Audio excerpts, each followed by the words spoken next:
Hello నమస్కారం welcome back to orange oven. ఈరోజు మనం ఒక స్వీట్ చేయబోతున్నాము. చాలా టేస్టీగా చాలా సింపుల్గా ఉండే ఒక స్వీటే, చాలా వెరైటీగా కూడా ఉంటుంది. బయట క్రిస్పీగా లోపల సాఫ్ట్గా, అలాగే కొంచెం డిఫరెంట్గా ఇంకొక స్వీట్ మనం చేసి ఉన్నాము ఆల్రెడీ, నవాబీ సెమై అని. ఆ వీడియో కూడా ఒకసారి చూడండి. రెండు చాలా టేస్టీగా ఉంటుంది. ఎలా చేయాలో చూద్దాం. ముందుగా కడాయిలోకి ఇలాంటి సన్నటి సేమియా ఉంది కదా, అది తీసుకోవాలి. పెద్ద సేమియా కంటే ఇదే బాగుంటుంది. ఇది ఇప్పుడు పొడవుగా ఉంది కదా, ఇది ఒకసారి క్రష్ చేసుకోవాలి. చేతితో ఇలాగా బాగా నలిపేస్తే చిన్న చిన్న ముక్కలు అయిపోతుంది. ఇలాగా చిన్న ముక్కలుగా చేసుకోవాలి.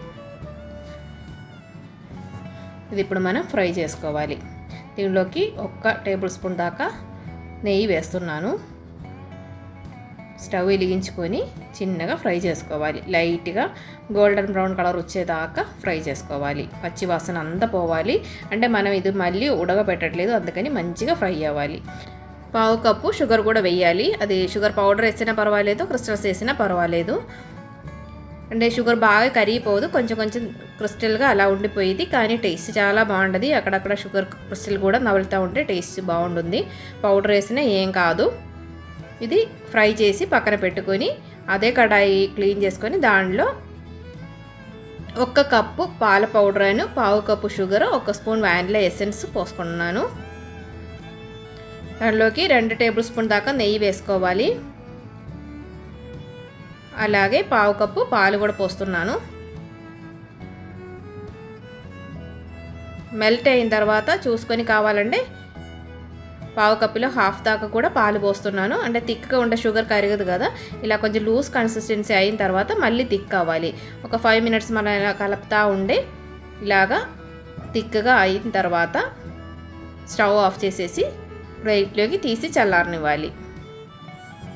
చూసారు కదా, ఇలాంటి థిక్ కన్సిస్టెన్సీ వస్తుంది. అంటే కడాయిలో నుంచి విడిపోయి తిరుగుతూ ఉంటుంది. అప్పుడు మనం తీసేయచ్చు. ఇప్పుడు ఇది చల్లారనివ్వాలి. కొంచెం ఒక 2-3 నిమిషాలు పక్కన పెట్టేస్తే కొంచెం చల్లారిన తర్వాత ఇలాగా బౌల్స్ చేసుకోవాలి. మొత్తం ఒకేసారి బౌల్స్ చేసుకొని ఈ సేమియాలో వేసిన తర్వాత మళ్ళీ దీన్ని రోల్ చేసుకోవాలి. ఏ షేపులో అయినా చేసుకోవచ్చు. ఇలాగ బౌల్గా అయినా దీనిలో రోల్ చేసుకోవచ్చు. నేను కొంచెం కట్లెట్ లాగా ఆ షేపులో చేస్తున్నాను. కొంచెం సేమియా మంచిగా పట్టుకుంటే చాలా బాగుంటుంది. బయట ఏమో ఈ సేమియా క్రిస్పీగా తీయగా ఉంటుంది, లోపలేమో పాలుది టేస్ట్ వచ్చి. నేను చెప్పాను కదా నవాబీ సెమై అని, మనం ఇలాగ ఒక స్వీట్ చేసాము ఆల్రెడీ. అది చాలా బాగుంటుంది, చాలా రిచ్గా ఉంటుంది. అంటే దానిలో నుంచి కొంచెం సింపుల్ వర్షన్ అనమాట ఇది.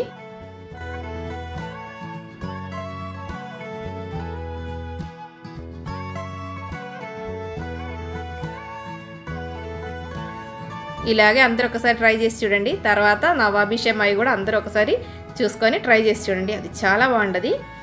అందరు హెల్తీగా ఉండండి, హ్యాపీగా ఉండండి. Thanks for watching. Orange continues. Bye bye.